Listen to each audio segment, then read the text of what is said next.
Notnerd Podcast, Episode 231. All my parties be drive-bys.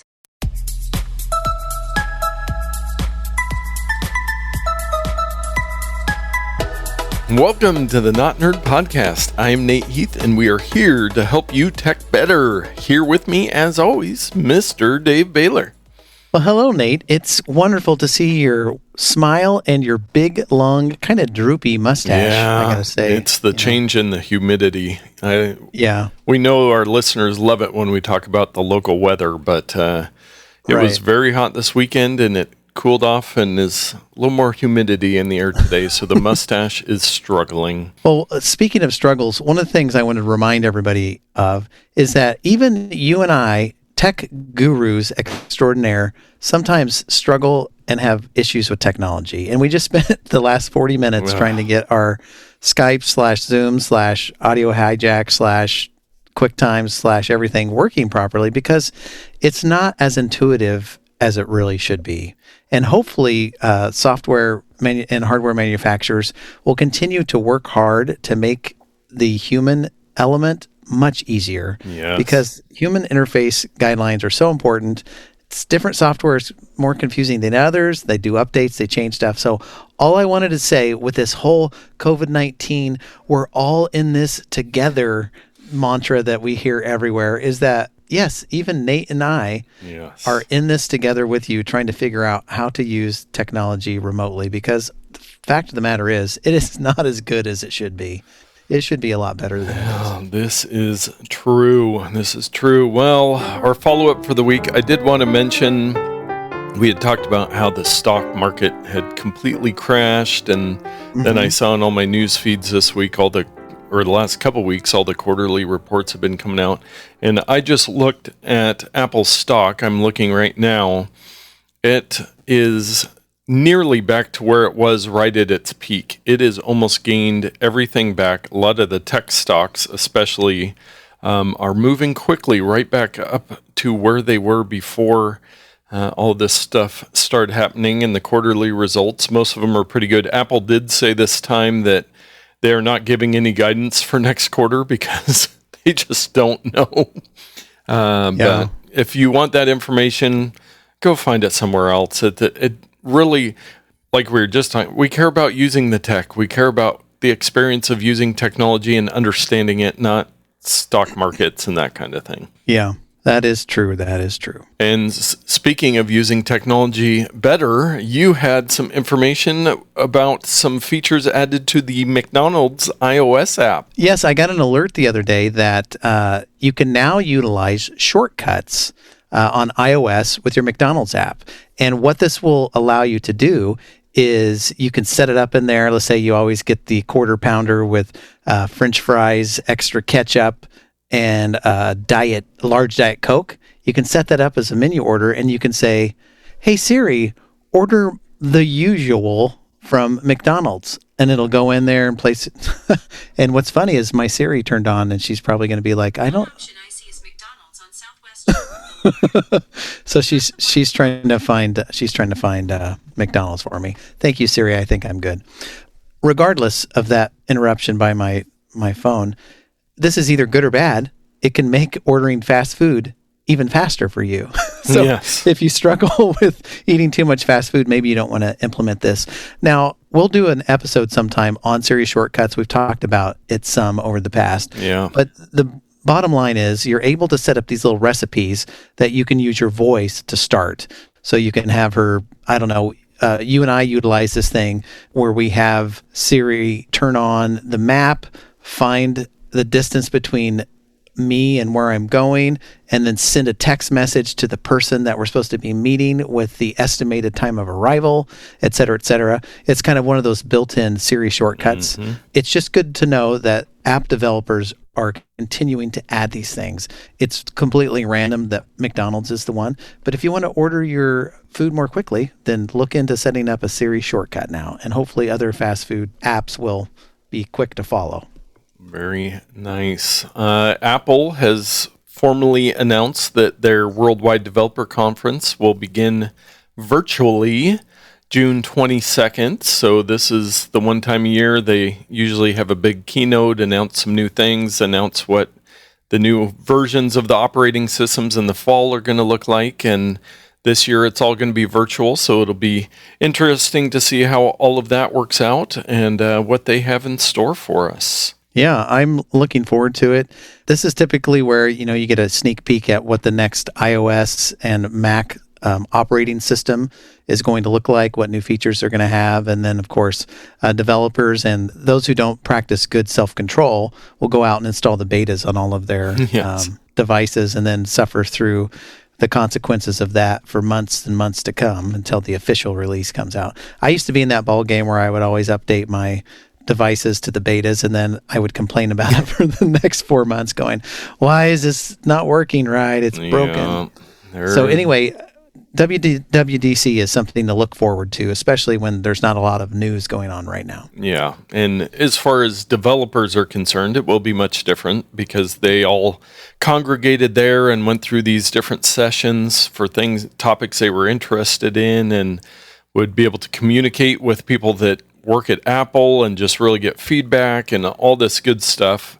But I'm sure if anybody can do it right, it would be Apple to do this remotely, and they'll still have those sessions and have options for communication. They just won't all be in the same town. Yeah, I think they'll work it out. It'll be interesting to see how they innovate in this space. Yes. Animal Crossing, we talked about that and how it's been one of the hit apps as of late with the new Nintendo Switch version, but you found the Animal Crossing art generator. Tell me about this, since I am not a Animal Crossing player. Yes, well, Tyler was just asking me how my little Animal Crossing island was doing, and I had to admit that it's been several days since I've visited and kept up on all of my stuff there. The good thing about Animal Crossing is it's based on real time. But nothing detrimental happens if you wait weeks and weeks to go back. Your crops don't die, your pets don't die or whatever. It's just, you can just drop in anytime and everyone's happy to see you and you can pick up right where you left off. But I digress. So Getty, you may have heard of Getty, the Museum of Art and various other things. They have this crazy thing. I'm not so far into Animal Crossing that I've built a mansion with all these rooms and different things, but apparently you can do custom art within the game. You can get a little pedestal with a frame, and you can put artwork on there by drawing or uploading pictures or doing whatever. Well, Getty's partnered with them, and you can select artwork from their vast array of art that they have on display, and you can put it on a little frame or an easel and a canvas in game, and you'd make a little gallery if you wanted to. I just thought it was really cool how some of this real world stuff can interact with a game that a lot of people are playing right now. So it's good for art education.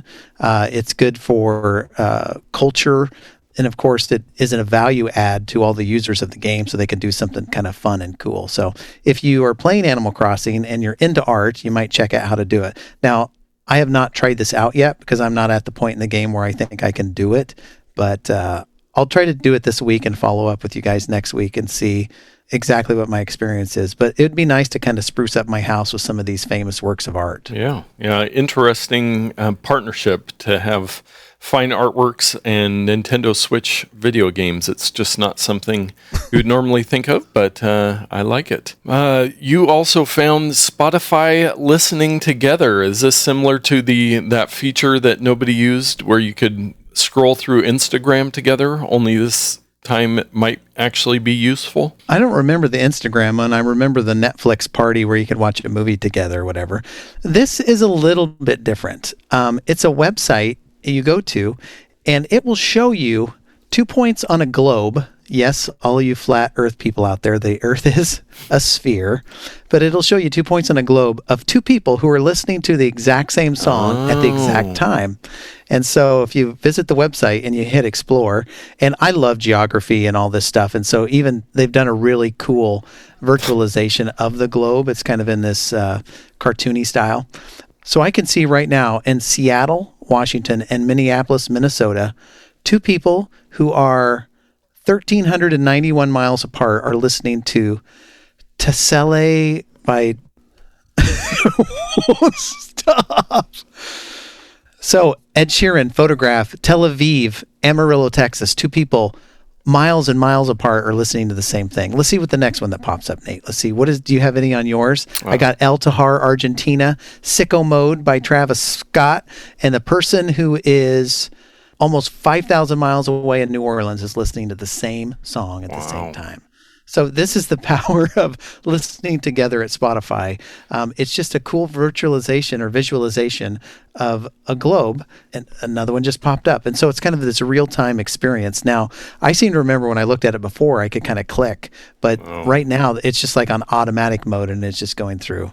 Nuremberg, Germany, and Karabikh, Turkey, listening to the same song. So anyway, it's kind of fun. Maybe it's have something that you can do for music discovery, or just have something cool playing in the background. Yeah. It seems like it would be fun if whatever you were listening to, if you could have it show you who else in the world and kind of give you that visual. But yeah, nonetheless, link in the show notes. Check it out. Yeah. Google Lens. We've talked about this before. It is on Android phones, but also in the Google app on iOS. It can now, depending on the quality of your handwriting, you can copy and take a picture of a note, and it'll copy and paste the text like into a Google document or something. Pretty impressive. I haven't gotten to try it out yet, but yeah, that could be a very handy thing if you had some handwritten text and needed to quickly get it somewhere else. I'm going to try to open it up on my phone here, and we'll see if it is all accurate. I've got a little post-it note here, and it found all the text on it, and then I can just copy the text and put it somewhere else. You can also translate my handwriting, this was a little scribbled. It said Patrick, and it came across as Paarick, but my handwriting looks like that. So a quick way, there's OCR, optical character recognition, which is when you scan, with many scanning apps or scanners, you can scan something in, and then it can recognize the typed text. But this is working with handwriting. So give it a try. If you take a lot of handwritten notes, it might be a good way to digitize those very quickly. Yeah, this seems cool. I remember this Lens when it came out. You could point it like at a road sign, and it would translate the words into like another language or whatever, or you could take it and put it in a document like you're describing. And so Google's been working on this technology for quite a while, but having the ability to just quickly write something on a notepad, scan it in with your phone, and put it on your computer in a document is nothing like I've ever seen before. Yeah. This is going to save so much time for people who like to take handwritten notes, or if they have a document that they've got elsewhere and they need to transcribe it. Imagine not having to retype everything and just doing a quick snap with your phone, putting in the document, and without having to buy all the specialized software to do OCR. This could potentially be a game changer in the way people work. Yeah, I will need to remember to use it more if I ever do any handwriting, and take the time to handwrite a little more clearly than I usually do when I'm scribbling a couple notes. Fortnite. We've been talking about Fortnite. It is battling with Animal Crossing to dominate our free time right now, but it is now one of the biggest games ever. And they announced that in April alone, players logged 3.2 billion with a B hours of Fortnite. 3.2 billion hours. How many of those were you, Dave? I think about half of those were Sam and I. So we've been doing some late night Fortnite playing. Now, what's great about this is that I've been trying to recruit for them and getting some of my adult male friends to join in with me, because I'm tired of playing with Sam's friends who are way better than me. And then I'm always the guy that gets left behind or dies first or whatever. Yes. And then I'm sitting around waiting for the game to restart.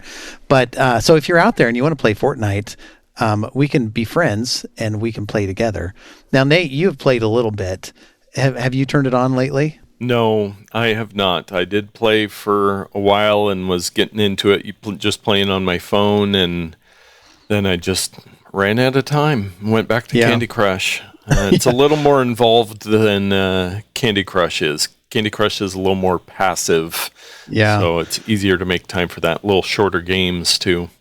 But yeah, it is amazing how many people, and they do these things. The other day, they had a couple of big name artists, and they just pause the game for everybody. And if you join in, there's a concert going on, and you can watch the concert and drive four-wheelers around and speedboats and jump off of stuff and do races. And they've really done a great job kind of building a community, and they keep the content fresh, so it's just not the same thing all the time. So I can see it lasting long into the future. This 350 million players that they have now is probably going to double, I would say, before Steam runs out. Yes, indeed. So go play some Fortnite, and if you are an adult male, contact Dave to play with him. It can be a female. It's just that the people that I know who might want to play are male. So male or female. Yes, you want to play with people that are worse than you instead of better than you. So if you are worse than Dave at Fortnite. Yes.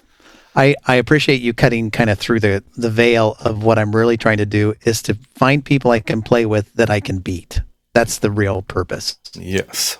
Our last piece of follow-up, we've talked some about Peloton and that mirror.co and whatever the easel, these home workout personal trainer subscription products are. There's been some reports this last week that Peloton sales are through the roof. They are selling like crazy right now. They can't keep them around. I did not see mirror.co mentioned in the article, but obviously with gyms being closed in many places, people are looking for better ways to exercise and keep in shape. The article I'm linking to actually talks about how bicycle sales are up too, that people are maybe that use public transportation aren't wanting to do that right now or looking to use bicycles. But hopefully, just in general, people are trying to find ways to exercise and keep in shape right now because that is important. Well, I haven't done it yet. I'm going to dust off my old Wii U, which is the predecessor to the Nintendo Switch. And I've got a Fit exercise game there you can jog and do push-ups and different exercises and yoga and things. And I've been telling myself that I need to dust that off because I don't love exercise in general. And when I can do it playing a video game, it's a lot more fun. So many people have the old Wii around, or they have a Wii U that may have this stuff. So I recommend kind of hooking that stuff back up and be active inside. Yeah, that's a good idea. Use what you've got. I saw some comment on social media about, well, yeah, rich people can buy gym equipment for home. It's like, do you not have something that weighs 20 pounds in your house? A child, a sack of potatoes, 2 paint buckets. Yeah, a chair. Yeah, anything. You've got stuff that's heavy somewhere, or go find a rock on the side of the road or something. Or your body, do push-ups. Yes. You know? It is very easy to make excuses to not exercise. I know that one well, but there's never any excuse for not taking Dave's pro tip of the week. Nate, I got some sad news this past week from a friend. It was really tragic, honestly. I mean, for those of you at home who have small children, you might want to pause the show or have them leave the room while I share this tragic event that happened.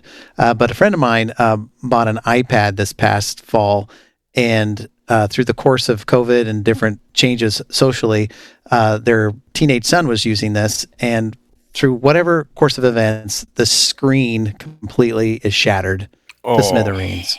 So, yes, but the device still works. So that is good news. There is hope. Yeah. Now, this particular device did not have Apple Care, and I think that's okay. The intended use was for an adult business professional to occasionally use it to augment their work life on the go and various things. It was not to be a heavy used device, but due to COVID-19, their son was using it all the time for their main computer. And, accidents happen. It fell a very short distance and the screen shattered. What are you going to do about it? Well, I'll tell you what you can do. There are a couple of things that you can do. You can buy a kind of a folio case. There's 1 million of these cases that are available on Amazon.com and various other places. I have one on my iPad mini right here. It just snaps on the back and the cover closes on the front. If you're going to be sticking your iPad in a bag or moving around with other objects in its vicinity, then it's good to have one of those little cases on there so the screen doesn't get scratched or otherwise punctured, which could lead to a crack or a chip. The other thing that we haven't really talked much about in the past for iPads, but we have for phones, are screen protectors. And right now on my phone, I have a glass that, what do they call them, the high tempered glass screen. I prefer those to the plastic ones. Anyway, they work great. You don't really even notice they're there unless you happen to get a hair or a particle underneath of it when you're installing it, which is kind of annoying. But they kind of just melt into the device and you forget about them. Well, they do make these for iPads. And in this particular case, I can't help but think that having a screen protector on there may have either avoided the damage to the screen or at least minimized it by a fair amount. And when those things break, you can just peel them off and put another one on. And there are a couple other screen protectors that are made out of plastic that are designed to help the tactile feel of the pencil and your finger, or they provide some type of a matte covering to cut down on glare. Those things might have minimal impact, but I'm thinking like a tempered glass screen protector for those who are in the hands of active people might not be a bad idea. Do you have any experience in this type of thing? The screen protectors, I do not. I just haven't used them, but I do know that I tend to take pretty good care, knock on wood, of my devices, and I do have Apple Care Plus on my phone and my computer, so I don't really have to worry about that so much. But I do know they have saved a lot of people's rear ends, having these are not your grandma's screen protectors anymore. They aren't the sticky mess that you can't get on right. These tempered glass ones are so good and just work well. Now, Dave, which model of the iPad was this that was destroyed? This was a 2019 iPad Pro. Oh, this is the one with the kind of square sides with the rounded corners, with the magnetic pencil too that's magnetically sticks to the side. So near the top end of the iPads. Yes, this was not a one of the cheap $349 ones. It's a more expensive one. And just a brief discussion on Apple Care. It's one of those things. It's like it's a gamble. I have gambled by not getting Apple Care for, I don't know that I've ever had it. Maybe I've had it on one device, and I've never used it. So if you add up over the years all of the devices I have personally owned and all the Apple Care, I've come out ahead. I could have probably bought one or two more computers with the money I saved on not buying Apple Care. But in this particular case, the person could have saved probably $250, $300 in a repair cost if they had Apple Care. And then moving forward, if there's more damage done, like if they break the screen again, then they would save even more money over the lifetime of the device.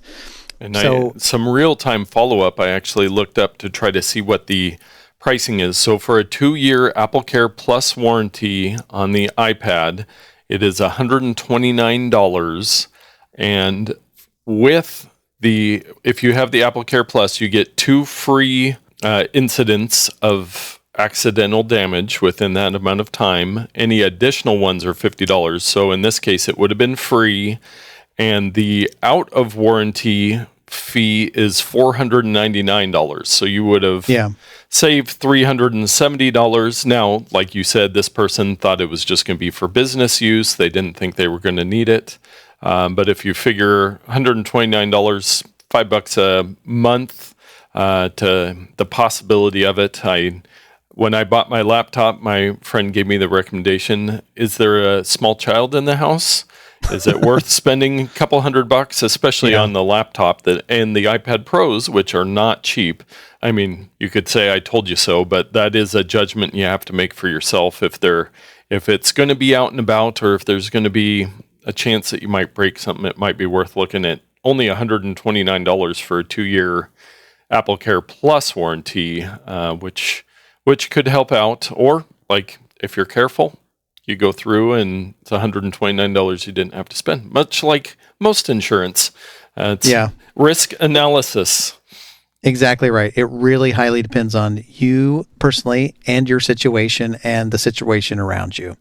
But the point is, there are things you can do to protect your devices, whether you have Apple Care or not. And you might think about it, especially now that most of us are very highly dependent upon our personal devices to get a lot of work done. We're not going into the office. Maybe we're using our personal equipment more than we normally would, which is the case here. On future purchases, if you do think that you're going to be using them in situations like school or work where that you really need them to be reliable and to work, and they're not just going to be to watch Netflix on, then maybe you should consider Apple Care in the future or some type of case or something. So that is the tip. And I hope all of you are keeping yourselves and your devices safe out there. I like that. Good words. Good words. On to our takes of the week. Apple has continued releasing products. Last week, they announced an updated 13-inch MacBook Pro. Now, we had thought there was going to be much like the 15 going to the 16-inch, that the 13, maybe there would be a bigger screen with smaller bezels, kind of a new updated model. Well, instead of doing that, they announced still a 13-inch MacBook Pro, but they have updated the keyboard to away from the one that people really did not like. Was it the butterfly, or now is it the butterfly mechanism? I can never keep it track. It used to be scissor switch. They switched to butterfly, which caused all the issues, and now they're back to scissor switch. Okay, so that's it. They also bumped up the specs, so you're getting a much better value. It's not really, if you bought one last year, unless you really hate the keyboard, it's probably not worth upgrading, but you get more storage and faster RAM, so their computers really are becoming a good value. It used to be, you pay the Apple tax, and it's like, for what you're getting, they've increased what you're getting for the same price points, and it's a great little computer. I'm still very happy with my 16-inch MacBook Pro. I had kind of thought for a while about maybe trying to go down to the 13, but I'm glad I didn't. And there's some features on the 16, like better video cards that you cannot get on the 13-inch. But yeah, if you're looking for a new laptop, a new 13-inch MacBook Pro, now is the time to buy. Yeah. And regarding the keyboards, we talked to listener Todd. Did we determine whether he got the 16-inch or the 13-inch? He has the 16-inch. Okay, so just be aware that even though this new scissor switch has been improved, it may not have the same tactile feel and performance of the one that predated the butterfly fiasco. So they have continued to update and to, quote, improve these keyboards, but you may be in for a surprise if you have a really old computer and you move to these new ones, even the newest ones with vastly superior keyboards as far as not breaking and having a better key travel and feel and stuff. So the keyboard is a really personal thing, and some people have a really elastic workflow where they can jump onto different keyboards. It doesn't really matter. And other people are very specific in the type of keyboard they use, and we've probably mentioned before that you can go down this rabbit hole of determining what type of keyboard you want with Ruby switches and all these different. It is a deep dive into craziness with all these different keyboard options. So those are the kind of two types of people, those who don't really care and then those who really care. And I guess there's probably a third who's kind of in the middle where they would prefer to have something different, but they can make what they have work. So that's just something this never used to be an issue. Keyboards were never a topic for discussion. And now I don't know if it's because we've been spoiled or we're entitled, but we want to make sure that our devices have really good keyboards. And I think moving forward, Apple's going to continue to kind of knock it out of the park in this area. They've learned their lesson, I think. Yeah. It's much like Adam Carolla often says, we've run out of problems. If we have to be worried about the amount of travel on our laptop keyboard that's super powerful, supercomputer. But not to be outdone by Apple, Microsoft has announced a bunch of new products. They have the new Surface Go 2, which is similar to an iPad Pro. And then they have the Surface Book 3, which comes in 13 and 15-inch models, so very much like the MacBook Pros. And then the Surface Headphones 2, which are similar to AirPods and or no, the Surface Headphones 2 are over-the-air headphones, and the Surface Earbuds are their version of AirPods. But they all run Windows, so that's why I'm not buying any of these. If they ran Mac operating system, they are good devices. They're made by Microsoft. They've done a very good job with their, the Surface product line. Again, if you're in the market for new computer stuff, this might be an option to look at too if you're looking to go onto the Windows side. Mm-hmm. Yeah, a lot of people love them. If I had to go PC and run Microsoft Windows and had to spend my own money to get a device, I would probably either buy a Mac and install Windows on it, yes, or I would get a Surface product. I don't think I would spend my money any other place, honestly. Yeah, they're good options. I have used the Surfaces, set some up for some clients in the past, and there were some kinks at the beginning, but there is on everything, and they're really getting their stuff together on the hardware side over at Microsoft. So those have been announced, and I have heard rumors that there's more Apple stuff coming. There's a new Apple TV ready. There's, maybe a new iMac, maybe HomePod, AirPods. There's all this stuff in the pipeline. So we'll see if they just kind of keep trickling it out every week like they have been doing, and keep their stock price going up like they are. The Twitter, we all have, I was going to say a love-hate relationship with Twitter. That's not true. We know there's a lot of Twitter. Yeah, we know there's a lot of weird stuff on Twitter, and they are experimenting with a new moderation tool that will warn users before they post replies that contain what the company says is harmful language. So this is a, hey, are you sure you really want to post this really mean thing? Feature that they are testing now on Twitter. That's interesting. The Twitter community has provided ideas for Twitter to improve various things. Like a lot of people want to have the ability to edit your tweet because maybe you sent something and you're like, oh, I shouldn't have sent that.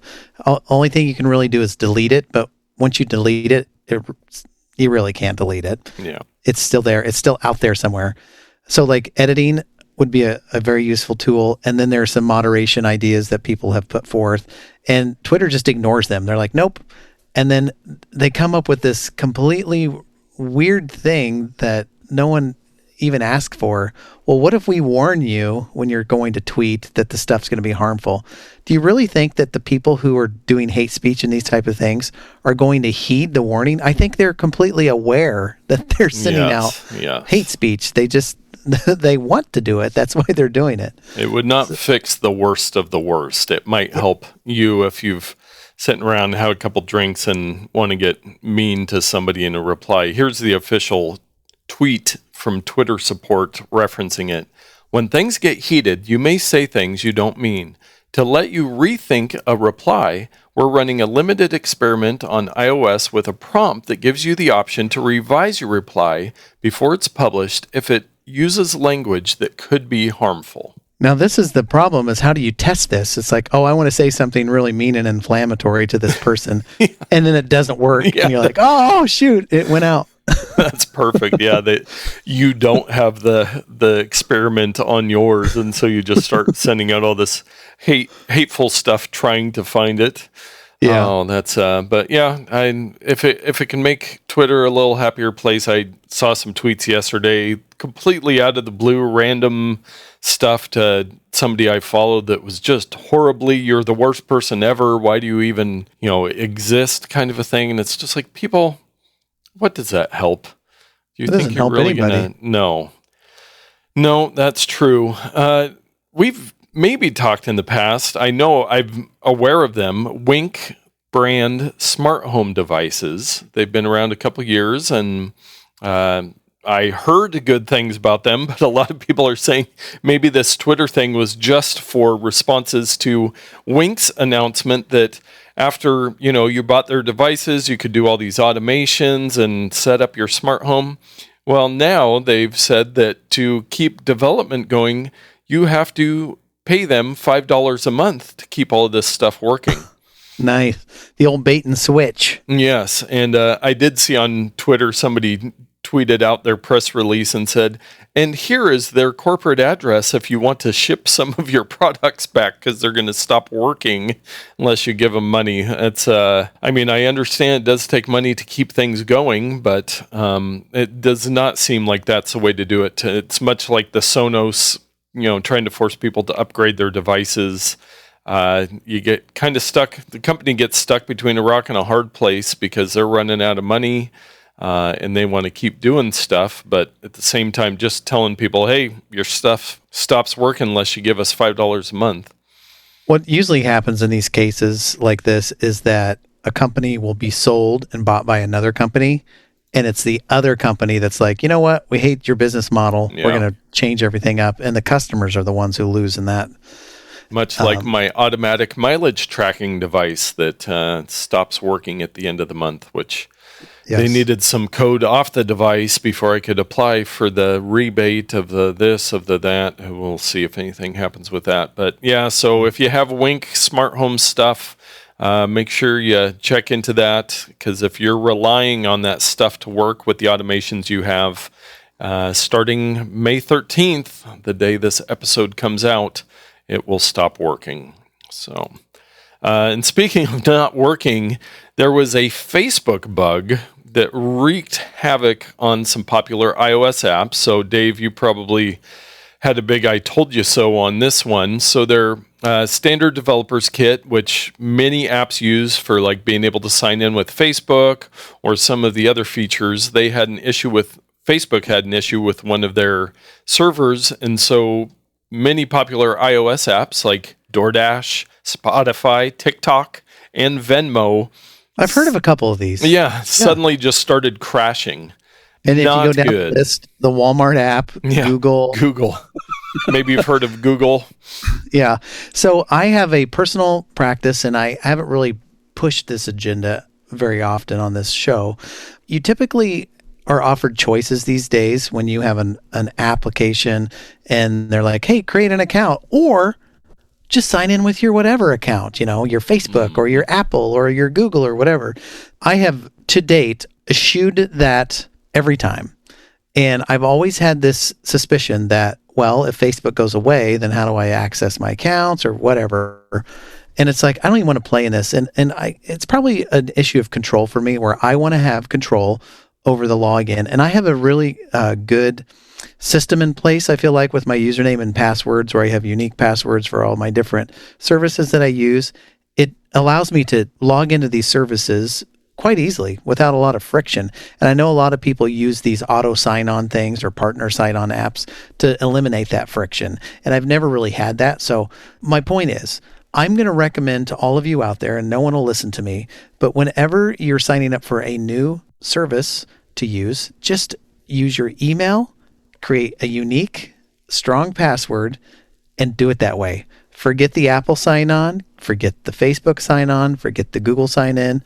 It seems to work better for me. Now, Nate, you probably have a hybrid of what you do with these. What are you using these days? Yes. Now, more and more services are using the Apple one, which we've talked about previously. It's very secure. It uses anonymous email addresses, all this stuff. So I have started, if I see that one, I'll use it.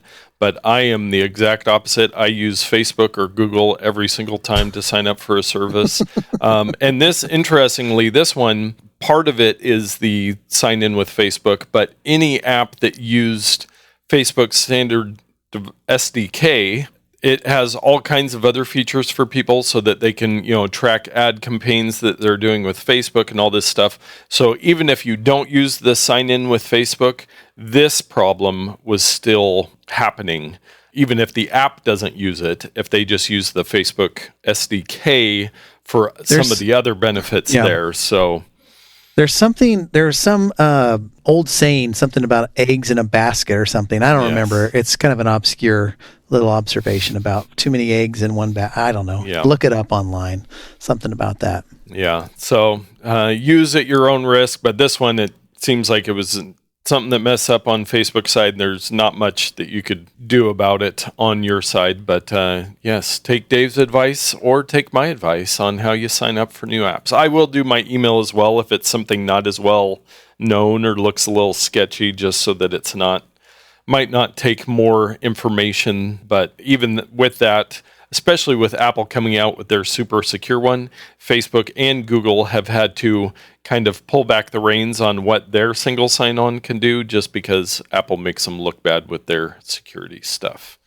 Well, it's just kind of like nothing lasts forever, with the exception of maybe my Gmail. I think my Gmail is going to last forever. So that's my single point of failure. I don't want to spread myself out and then have to spend all this time trying to figure out, did I use Apple on this one, or did I use Google, or did I use, it's just, I do it the same way every time. And that's Makes me. sense. Now, for those of you who have that philosophy, don't use the same password all the time. That's the key. You can't use the same password. Yes, indeed. Well, our security and privacy story of the week, which brings us back to, we talked about, hacks into servers and malware and all these different things. Our story this week, a hacker bribed Roblox insider to access user data. So now Roblox is kind of similar to Minecraft, only it's not completely full. It looks the same and it's got a bunch of games and stuff, but a very popular game. But this hacker, all he did was bribe somebody that had access to this stuff and was able to get data on high-profile users of the game. So I guess the answer to this is just don't be high-profile. But usually with all of this security stuff, it all comes back to a weak point in the system, which is often human interaction. Yes, and I tell this story before. I'm trying to look it up now to see if it's actually true. But the whole idea of the Great Wall of China was basically you bribe the soldiers to let people through. You do all this stuff. So you're only as strong as your weakest player in these cases. Yes. Well, our bonus odd take of the week. This comes compliments of our good friends at the Mark and Toddcast. They were playing this game last episode on their podcast, and it is called Google Feud. I've never heard of this. I'm behind a week on their podcast. So. Yes. So if you're familiar with the game Family Feud, there is a game. You go to googlefeud.com, and what you get is a query of the day. How does Google autocomplete this search? So you have your top 10 answers, and what that gives you is a prompt of, the one it gave me is, can sharks eat? And then you have to type in what you think the Google autocomplete would be for those things. So can sharks eat? I'm going to say people. That didn't show up. I put plastic. Nothing came up. Yeah, so let's see. I think you can cheat and actually get the answers some way. I've not played this. I just heard them having a grand time on it. So if you like Family Feud, if you like Google, go check out googlefeud.com.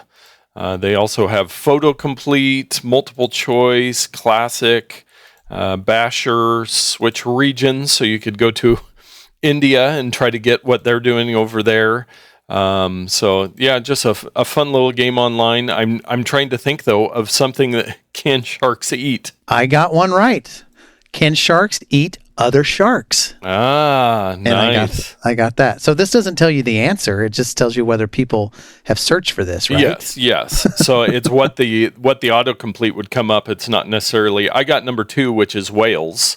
So yeah, I got 9,000 points for that. But a fun little game, and autocomplete is pretty weird sometimes. So this is a way that you can enjoy the weirdness of autocomplete when you're not searching for something and getting the wrong answer. What's great about this is that you can participate with other people via FaceTime, Zoom, Hangouts, Skype, whatever. Because you and I could sit here and play this together while we're apart. Yes. Very fun little game there. And you know what else is always fun? Our picks of the week. Speaking of being together while we're apart, a tool that I've mentioned several times on this podcast, but I don't believe I've ever used it as my pick of the week. I could be wrong on that, but it's worthwhile to bring it up again. We could bring this up every show and it would be important. I use a tool, and I've used many, but the one that works best for me is Jump Desktop. And I've sang the praises of Jump Desktop before, but the reason it's my pick of the week is because this is a virtual private network type tool that allows you to jump from like your home computer, for example, to your work computer, do some work without ever having to drive the distance to work to physically be in front of your computer. I've outfitted several of our employees with this tool. They're able to do things remotely that they would otherwise have to be on our network at work to do. And it's just cut down on a lot of time. It's not worked perfectly, of course. There have been some user error issues in the past that have kind of prevented us from being 100% successful. But all things considered, it works like a champ. I was able to do a remote connection this past week and do a live stream. Everything was set up at work. I did all the work from home. When the day came, I went, clicked the buttons remotely. Everything worked beautifully. Formerly, I had to have to be on site to do all those things, but this past week, I didn't have to be, and that may be a trend moving forward. So the point is if you are struggling with your equipment at home, because I know a lot of people might have an older computer or a laptop that's not as powerful, if you could utilize Jump Desktop to jump back to your PC or Mac at work, you can take advantage of all the power that your work network has, all the power of your works network as it's connected to other devices, and even the speed of your computer. You could have a really old computer connected to a brand new one at work, and you're going to see all the advantages that are offered by the newer computer, even though you're using your old one, because you're just jumping into that desktop. Now, I know I haven't been really great explaining at what it does, but you can check it out, and it's one of the most beautiful things is it's available for PC, for Mac, for Android, for iOS. I believe on iOS, it's $15 to buy the app. For Android, it's like $5, where you could use your phone or your tablet to connect back to your computer at work. And for PC and Mac, for PC, I think it's free. And for Mac, it's around $30, depending on where you buy it from. So this is a very small price to pay to have such fantastic features to be able to connect to other computers. I use it for tech support all the time. I use it to connect to my computers at work all the time, so I'm on the correct network. I use it, like I mentioned, remotely to do a live stream on the internet. So there are many things you can do. If you're frustrated at home with your lack of newer or good equipment, consider getting Jump Desktop and connecting to a computer at work that's more capable. Yes, and I have used it for a few people that are trying to work from home but need to be on the work network connecting in. I will strongly remind people that this is one of those instances where you absolutely need to have a really good password, because if somebody got a hold of your password, and if there is an IT person at work, I would check in with them first, because if there's some big security implications if somebody could get access to your account if you use, Spot is my dog as your password and it gets leaked somewhere else, and then they can log into your work network and wreak havoc. I don't think that Jump Desktop has two-factor authentication, so you could get like a code on your phone before signing in. So that is something to keep in mind, and it is part of SetApp on the Mac that we seem to talk about just about every week. Yeah, so I would say this isn't really an enterprise level tool. This is for individuals, small businesses. Now you can use it on the enterprise level. It is completely capable. Yeah. But if you have, if you work for Nike, for example, they're probably going to have something like Microsoft Remote Desktop that is built into their system that they configure for you to be able to do this type of thing. My wife works for a company where she has kind of it's a small little dummy computer here at the house that connects to her proper computer, and they've got it all configured with VPNs and all that stuff. Yes. So there are professional tools that a big outfit's going to use. Let's say you are some type of therapist. You do mental therapy for people, and due to COVID-19, you're having to office out of your house, but you have an office set up across town with all of your computers and all of your equipment and everything.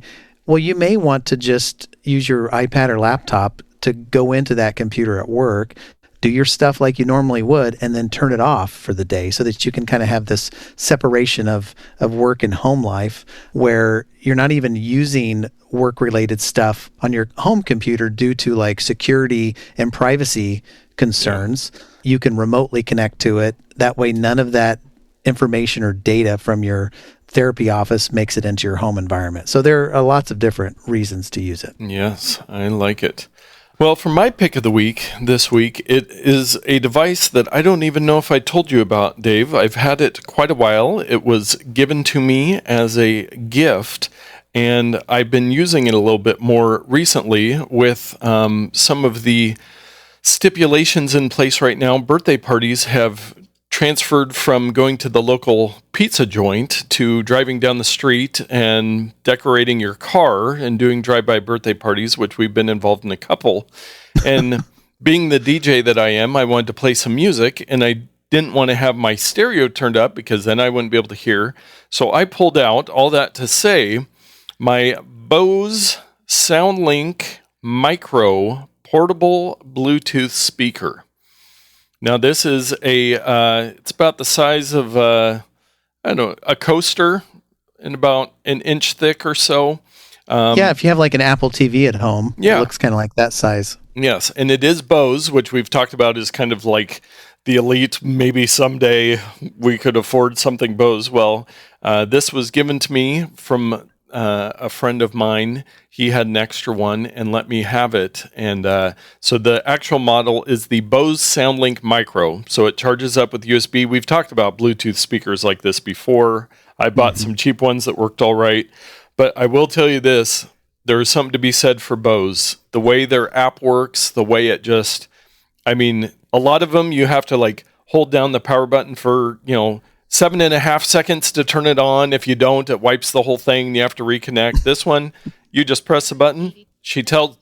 iPhone system connected to Nathan's iPad. Oh, wow. It's even got like a virtual voice. Yeah, so it's got a virtual voice. It does have Siri support, so you can talk into it like Siri. You can do a lot of things with it. But you do pay a price if you actually have to buy it instead of getting it for free. Dave, do you have any idea what something like this, a Bose SoundLink Micro, would run? I have two prices in my mind. And so I think it's cheating a little bit, but I'm going to give two prices. Okay. I think if you went to a store today to buy this, and maybe depending on where you get it, these are valid prices. I'm going to go with either $79 or $129 is what I think one of these guys will cost. Yes, well, right in the middle on Amazon, you can get this one. There's black, peach, and some other, bright orange, which looks like peach to me, and then like a navy blue, but they are $99. Now, this product has 11,924 ratings on Amazon. Perfect 5 stars. Wow. That's pretty impressive. It's waterproof. It's got the built-in mic. The sound is really good on this, and it's got a little built-in. You can see on the back here, Dave. There's a little built-in strap, and so what I've done is the little coat hanger hook at your handle above your door. I just clip it on there. For these birthday parties, put on a little Katy Perry birthday song, blast it right out the window. Don't go deaf myself, but you can hook it onto. I go for a walk occasionally with one of my neighbors. He's got one. He puts it on his belt loop. We listen to a little playlist while we go for a walk. A great little device if you're looking for a good, well-built, very functional, waterproof Bluetooth, battery-powered Bluetooth speaker. So this might be good if you have a child who insists on listening to music in the shower or something like that. Oh, yeah. Yeah, it would work great for the shower. I think it gets up to like 5 hours battery life or something like that. So it's really good like that. Just charges via USB. But very nice little device. And I'm glad to have it for times like this. It's good to know that you use it for things other than your drive-bys. Yes. That you do. Yes. All my shootings be drive-bys, by the way. So true. Oh, Dave. Gangsta Dave. We'll have to get into your past thug life one of these days. But before we do that, we've got to get to our Ramazon purchase of the week. We love it when you guys use our links to shop on Amazon. We are affiliates. We get a little kickback, and then I get to go peruse the anonymous report of what people have purchased. It's always fun to see things that we've talked about on the show that more people are buying. Our thing from last week, the Batmobile, that was friend of the show, Jared, that built that. He sent us a couple pictures of his Batmobile. And I will say that he and I had an offline discussion and corroborated the 10 cent per piece is the correct metric to use. Okay. I was saying $10 per 100, which if you do the math is about 10 cents a piece, right? Yes. So, or exactly 10 cents a piece. Something like that. Yeah, so that's the metric. So go to the store, look at the number of pieces, do your math, and see if it's a good value or not. And if you can get a price that's well under that, then you're getting a bargain. Go for it. Buy it. Well, this week, this one could have been you, but we'll see. It was the Springbok 500-piece jigsaw puzzle Sweet Tooth. Well, that is a good guess that it was probably me, but it was not this time. We had a friend who found a puzzle at some store and bought it for us because it's much like toilet paper. Puzzles are in high demand right now, and you can't find them. But no, this was not me. I'm interested to see what this is like. Yeah, so it was a 500-piece jigsaw puzzle set, which, jigsaw puzzles have been all of the rage during this time. And I will send you a picture over there. It's got all kinds of candy bars, a lot of the favorites, pretzel M&Ms, Mike and Ike's, Airheads, Butterfingers, Snickers, peanut butter. So lots of different colors. 500 piece. I think that's a pretty basic level of a jigsaw puzzle from what I've seen people posting on social media. I'm not much of a jigsaw. Well, I do some on one of Isla's apps on the iPad. They have, I think you can do a 9-piece or like a 16-piece puzzle, and I'm pretty good at those ones. Typical puzzle sizes are 500 or 1,000. The 500 are typically easier, especially if the pieces are larger, easy to manipulate and find. Although there are some that are just really hard, but 1,000 is the ones that you want to get if you're going to spend like a fair amount of time on these things. Before I have you guess on the price on this, a couple more details for you. This is a 23.5 inch by 18 inch puzzle. It has unique cut, large pieces. It is eco-friendly and high quality. Made in the USA, and it has a missing piece, no worry warranty. So it has a warranty that you won't be missing any pieces, which I guess you wouldn't find out till you're 499 pieces in. I know. And then how do they know that the dog just didn't run off with the corner piece or whatever? Puzzles, you can buy expensive ones, but I'm thinking this one's in the $8.99 range. Pretty close, $12.95, and then I wonder if the price has been gouged a little bit in this time of need for. It looks like it averages right around this price, $12.99. But I'd say $10 to $15 is kind of where they land. So and I am seeing other ones that are more expensive in the related items and stuff. But if this was you, we'd love to see a picture of your finished puzzle. And if anybody else has pictures of finished puzzles, send those in too. But there have been some really cool puzzles, like you surf around on Reddit and people say, "Oh, I finally got this 10,000 piece puzzle put together." They're like really long ones or something like that. So they make some very interesting puzzles. And so if you're looking for a way to kill some time, you could do much worse than finding a puzzle to put together. Exactly. Well, you have hopefully not wasted any time listening to this episode of the Notnerd podcast, but we are going to wrap it up. Thank you so much for listening. Share it with a friend. Stay safe and tech better.